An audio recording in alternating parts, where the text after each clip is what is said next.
स्वागत है आपका TRE3 के बचे खुचे क्वेश्चन सॉल्यूशन सीरीज़ वाली वीडियो में, जहां आज की वीडियो में हम इस क्वेश्चन पे चर्चा करने वाले हैं। यदि त्रिभुज ABC और त्रिभुज DEF समरूप हैं, जहां पे कोण A 30 डिग्री, कोण C 50 degree, AB 5 centimetre, AC 8 centimetre और DF जो है 7.5 सेंटीमीटर है, तो DE का मान है वो हमें पता करना है कि इनमें से कोई एक DE का मान हो।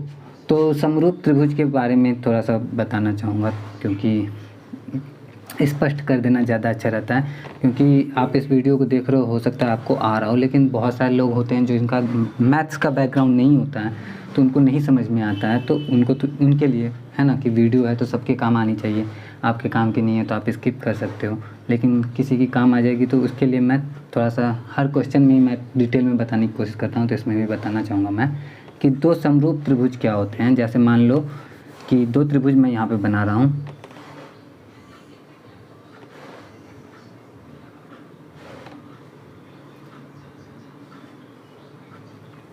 ये त्रिभुज और ये त्रिभुज, नाम भी लिख लेते हैं, ये ABC और ये DEF।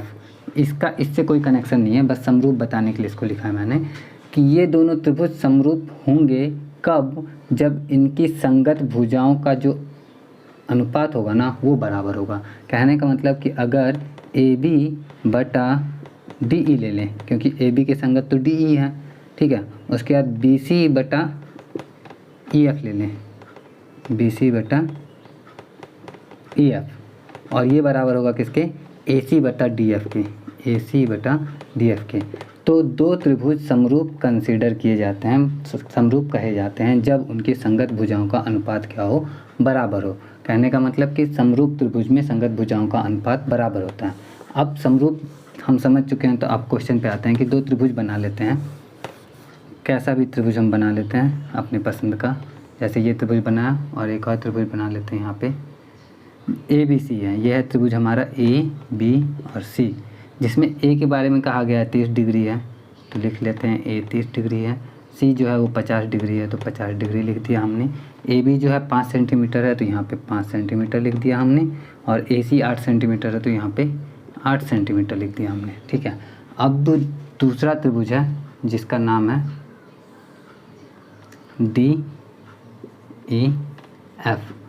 DF जो दिया हुआ है वो 7.5 सेंटीमीटर दिया हुआ है हमारे पास में, और कुछ भी नहीं दिया हुआ है, हमसे DE पूछ रहा है। तो अब हम क्या जान रहे हैं कि अगर ये दोनों त्रिभुज समरूप हैं तो इनके संगत भुजाओं का अनुपात जो होगा वो बराबर होगा। लेकिन यहाँ पे एक छोटा सा ये, बस ये समझ लो कि कैसे पता चलेगा कि संगत भुजाएं कौन सी हैं। तो त्रिभुज ABC समरूप है त्रिभुज DEF के ना, तो इनकी जो संगत भुजाएं होंगी वो कुछ इस तरह से होंगी कि AB के जो संगत भुजा होगी वो DE होगी, BC के संगत जो होगी वो EF होगी, और AC भुजा के जो संगत होगी वो DF होगी, ठीक है। तो उस बेसिस पे अब हम करते हैं AB बटा DE, AB बटा DE, और ये बराबर होगा किसके, तो AC के संगत क्या होगा, DF के, और ये भी बराबर होगा किसके, तो BC के संगत EF, तो BC बटा EF के। अब यहाँ पे हमारी काम की चीज़ें सिर्फ इतने से ही हमारा काम चल जाएगा, इसकी ज़रूरत हमें नहीं पड़ रही है, तो हम इसको साइड में कर लेते हैं। यहाँ पे तीन चीज़ों की वैल्यू हमें मालूम है। जैसे AB का वैल्यू हमें मालूम है, AB का वैल्यू कितना है, तो AB का जो वैल्यू है वो 5 है, 5 सेंटीमीटर में, और DE का वैल्यू हमें मालूम नहीं है, तो उसकी जगह पर हम DE ही रहने देते हैं अभी। AC का जो वैल्यू है वो 8 है, और DF का जो वैल्यू है वो 7.5 है। तो अब DE का वैल्यू पता करने के लिए हम क्या करेंगे, क्रॉस मल्टीप्लाई कर देंगे। तो जब क्रॉस मल्टीप्लाई करते हैं तो 5 का गुना 7.5 में होगा, तो 75 15,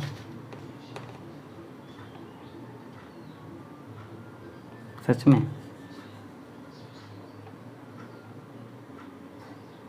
25 के 5 हाथ से 2 7 25 35 36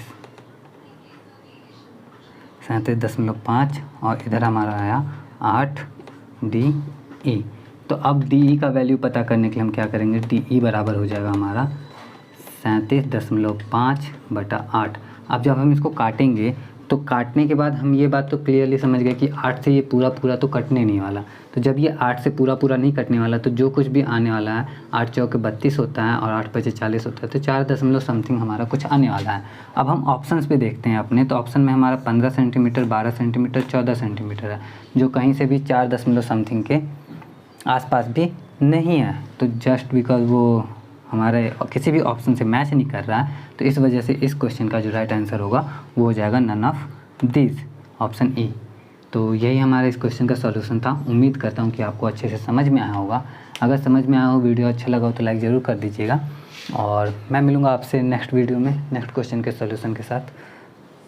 जय हिंद।